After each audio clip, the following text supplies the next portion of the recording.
تقریبا 6 ماه پیش بود که پیج رسمی والوالین آمریکا توی اینستاگرام یه پستی رو منتشر کرد و بیان داشت که میخوام در آینده یه روغن موتوری رو به بازار عرضه کنم که کلیه جرم و رسوب‌های موتور رو از بین میبره و موتور رو مثل روز اولی که از کمپانی تحویل گرفتید میکنه.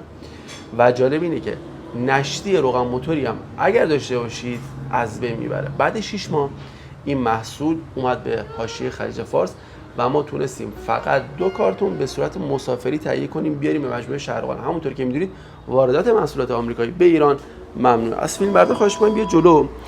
بیفور افتر، این جرم رسوبی که در حال حاضر تو موتور هست و بعد از استفاده موتور تبدیل به این میشه.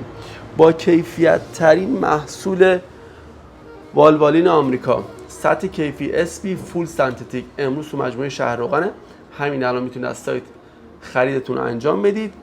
همونطور که میدونید برند والوالین آمریکا اولین و قدیمی ترین برند روغن موتور در قاره آمریکاست و اولین بار این برند بود که روغن موتور مالتی گرید تولید کرد. یعنی زمانی که کشورهای دیگه و برندهای دیگه روغن 40 و 50 و 60 تولید میکردن، برند والوالین آمریکا اومد روغن موتور 20W50 رو تولید کرد و این هم یک اولین دیگه از والوالین آمریکاست.